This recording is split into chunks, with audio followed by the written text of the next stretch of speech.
Okay, we were still busy with our topic, that is upper motor neuron lesion versus lower motor neuron lesion.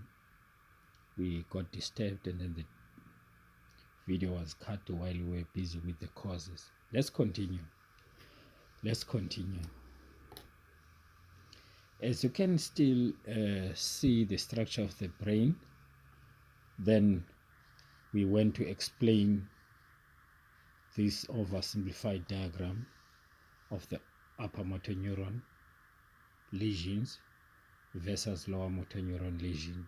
And just a quick recap, we have two types: the corticobulbar, which is from the cortex to the bulb of the brain, and the corticospinal, which is from the cortex to the anterior horn of the spinal cord. Lower motor neuron is from the nuclei of the bulb to specific muscles supplied by these cranial nerves. And then these lower motor neurons is from the anterior gray horn to a specific voluntary muscles. Right. Now, we also said that since we have 12 cranial nerves, it's only the motor one that are involved with the upper motor neuron and lower motor neuron. Let's go straight to the causes.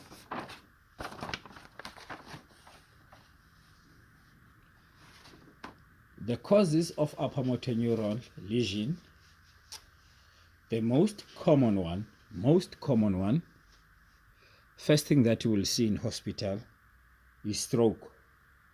Stroke falls under the category of upper motor neuron lesion. It's an upper motor neuron lesion. The injury is up there in the central nervous system.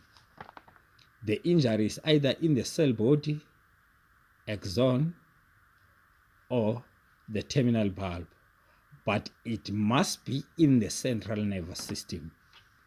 And the presentation of the upper motor neuron lesion is completely different to the presentation of the lower motor neuron lesion.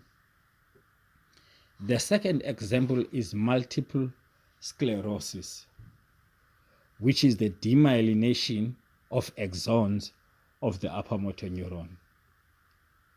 Third example is Friedreich's ataxia, also a demyelination of the axon. Third example is B12 deficiency. That will also cause demyelination of the axon. The last example is this amyotrophic lateral sclerosis, ALS. This one, the damage is caused by the free radicals accumulation. And this one will cause upper motor neuron lesion and also lower motor neuron lesion. So these examples that I've just mentioned, they will damage this neuron from the cortex to the bulb of the spinal cord, or from cortex to the anterior horn of the spinal cord. If you understand this principle of upper motor neuron lesion, you will be able to differentiate between stroke and Bell palsy, whereas they present, we will have a separate video that will deal with CVA versus Bell palsy.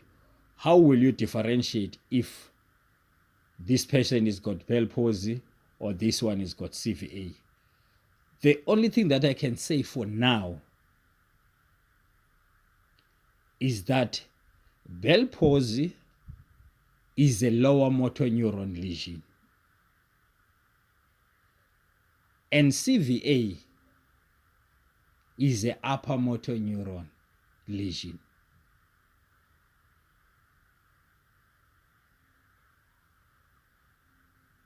We will explain why for Bell palsy the whole side of the face is affected, and for CVA normally the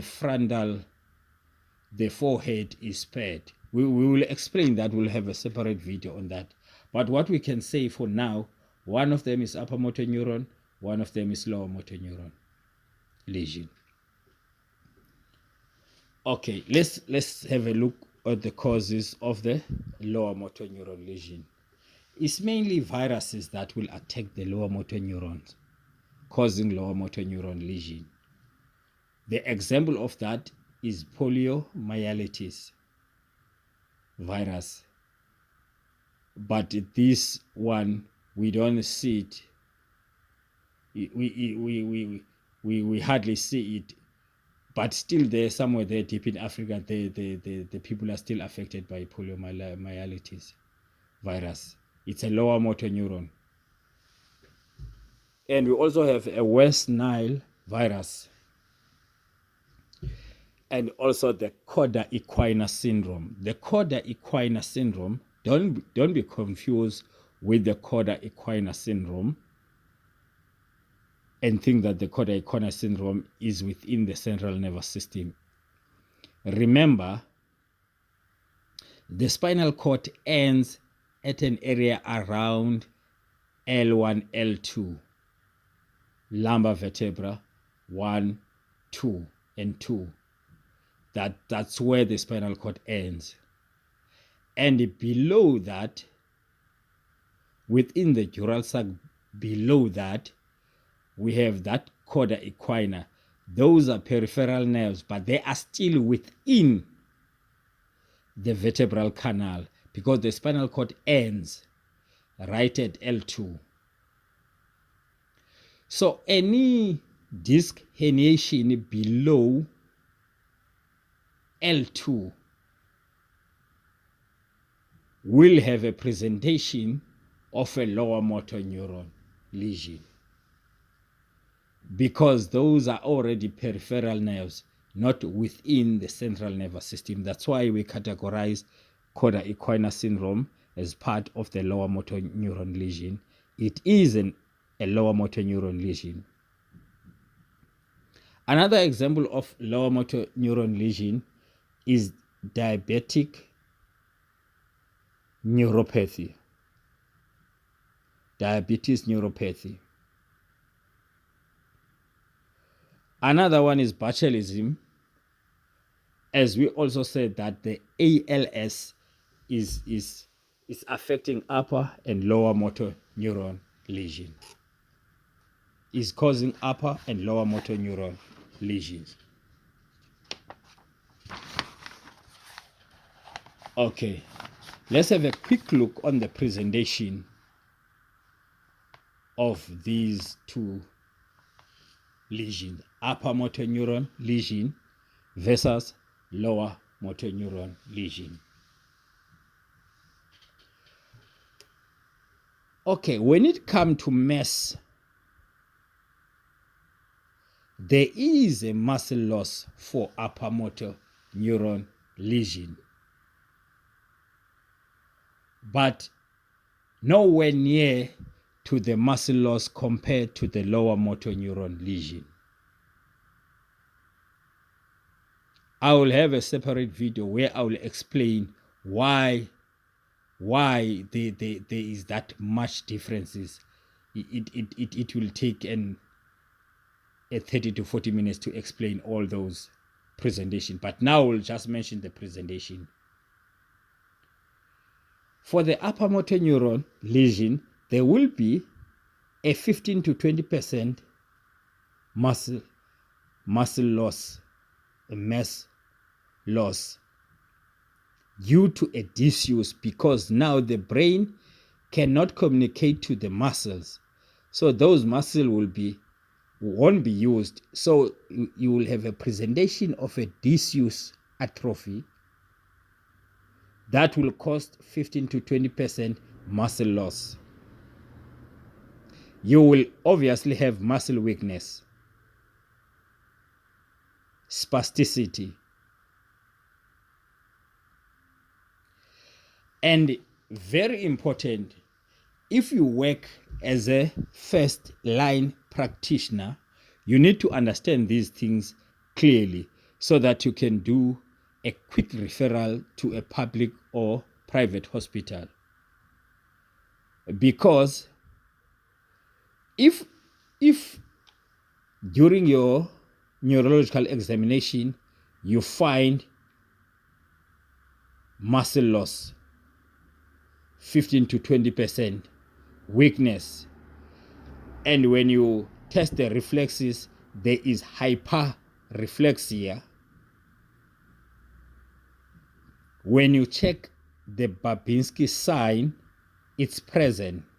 We don't normally say Babinski sign is positive because it's an abnormal sign. It's an abnormal sign. When it's absent, which means the person is normal. When it's present, which means there is an abnormality somewhere. So if you test reflexes, you find hyperreflexia, you check Babinski sign, it's present. You test clonus, it's present. And you test tone, there is increased tone or hypertonia. You can even do the pronator drift and even check the sulcus sign. If, let's say, 3 of these, let's say there is hyperreflexia, there is Babinski sign, there is hypertonia, for sure there is an upper motor neuron lesion. Right.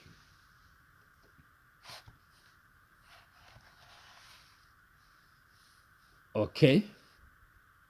For the lower motor neuron lesion,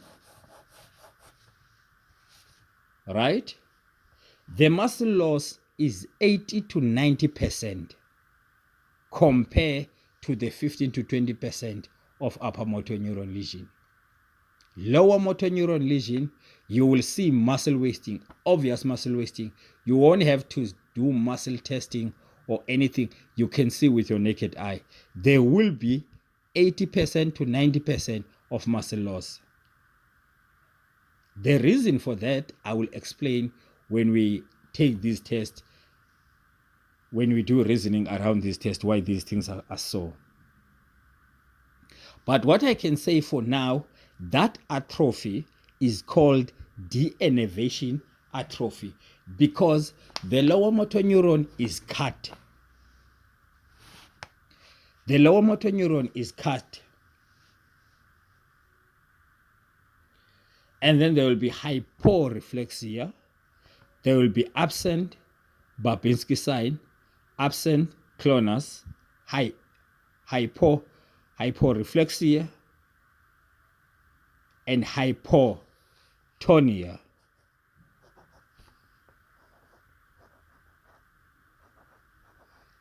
Hyporeflexia, hypotonia. And also another feature that you will see is fasciculation for lower motor neuron lesion. Those patients affected with those lower motor neuron lesion, when you tap those affected limb, there will be shaking and vibration called fasciculation. It's a sign of a lower motor neuron lesion. Or if it's tested by a machine, it's called fibrillations. I think we will end our topic here. Just to summarize, this topic is for diagnostic purposes, so that at least if you meet your patient for the first time, at least you must have a basic understanding on how and what you should look for when you do your neurological examination. There is a list of conditions that falls under neurology, but you just have to categorize them into upper motor neuron lesion versus lower motor neuron lesion. Even if you are not specific what condition it is, at least to have a green light whether it affects the upper motor neuron or the lower motor neuron. Thank you very much. See you next time.